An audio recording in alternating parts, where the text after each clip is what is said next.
have tried to kiss him as well.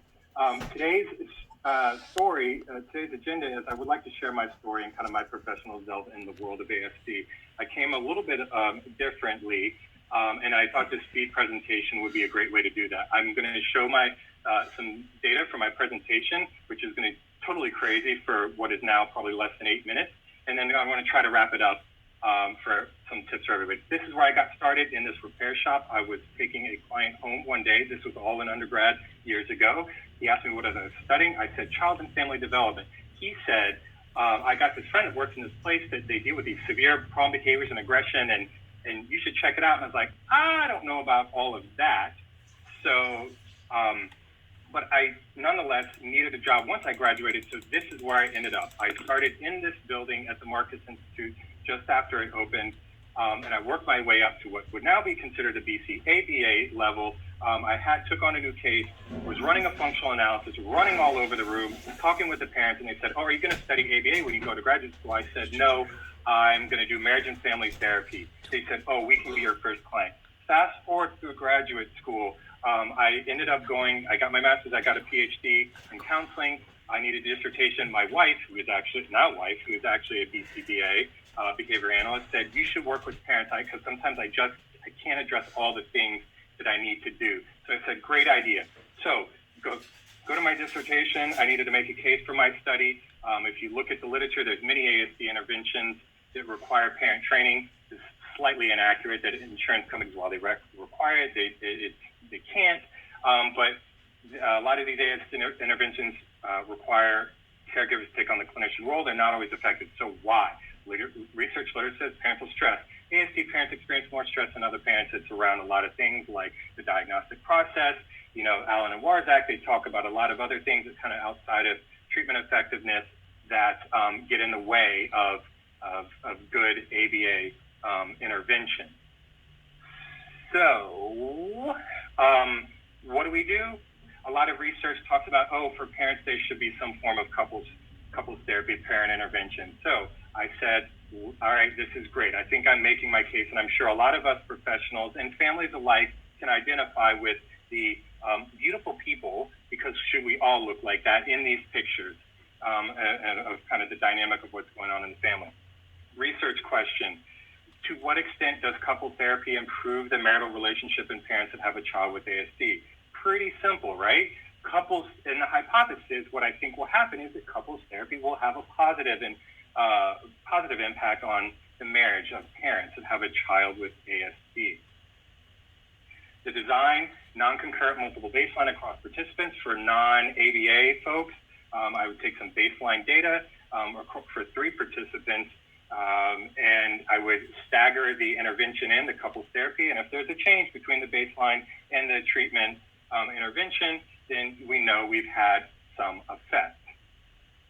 This is a methodology. These are the 3 couples that I worked with. They were similarly aged, similar SES, but actually of note, they had kind of different children. This was a setting. You can have fun in the chat box about figuring out where that was. The dependent variable, what I was looking at is the marriage quality. Can couples therapy have an effect on the marriage quality of parents? And this was the measure that I used, a big fancy self-report online system that gathered all of this data that you see on the screen. So a ton of data. My main focus was the one that's kind of in the middle there, relationship with partnering skills. That's what I used and was focusing on. And you'll see in just a little bit the data that came out of some of the data that came out of this study. A little bit more, what about the actual couples therapy? How did that look for some of you that might know a little thing or two about psychotherapy? It was an integrative theory. It used a lot of different theories of psychotherapy, and this is a blueprint of kind of how each session was conducted, which is typical of your being in therapy. So what were the results? Was there no effect, sad face, or was there no effect? You be the judge. This is a great little slide here that gives me a break to kind of catch my breath for just a second. And when the next slide comes up, you will, wow, I had really a lot of time. 22 seconds to analyze the data here. These are the 3 couples. At 0 is the clinical cutoff, so anything above that little tiny blue line that you can barely tell is in the is in the normal range, and anything below is in the clinical range. So we'll break this down a little bit more because I can do that in the speed presentation. So discussion, the first couple, they actually had some pretty good effects. It would be nice if all of the couples looked like this. There was some quick change. The wife actually moved into the normal range. Interestingly of note, this was the only couple that proactively reached out to my recruitment flyer. This was the best effect that I saw. So we could see what's going on there. This next couple, this was a little bit more of a complex case. They actually had a very young child. I think there was some issues.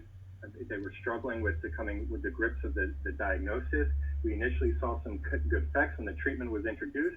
There was a little bit of variability with the wife, and then they kind of crashed in the last section because they had a huge argument right before the study ended. Another couple, this was even more variability.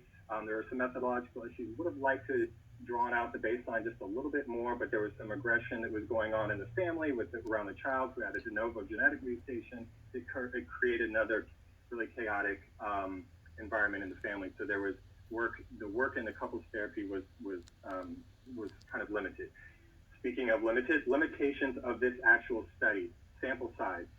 And if you're a big fan of RCT, randomized controlled trials, this wasn't cut it for you. There was a lack of control, self-report, heterogeneity of sample. I probably should have tried to have couples that had similarly functioning level kids, and there was too much data. Hopefully you saw the other things. Wrapping this all up, elements that make therapy or any relationship effective. This is from the common factors literature. These are all I think things that we as professionals and families alike can focus on in the relationship, building an alliance, having empathy, creating goal consensus with the folks that we work with.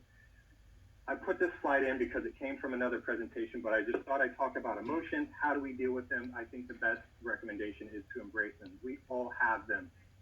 I think it's the worst outcomes if you try to avoid them, but let's embrace them.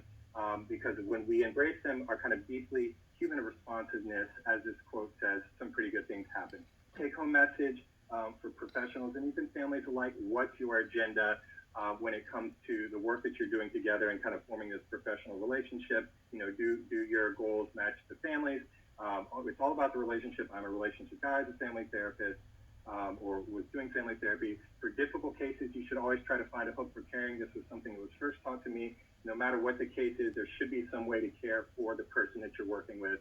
Don't be afraid to refer out when it's needed. And if you're doing so, be honest and genuine. And this was just a little tip that I thought I'd throw in there for BCBAs. If RBTs aren't getting it, maybe could you suggest them to a more psychotherapy-oriented group? This was the experience that I had and the stuff that I learned. And when I was doing kind of direct work in the ABO world, greatly informed some of the work that I have done thus far.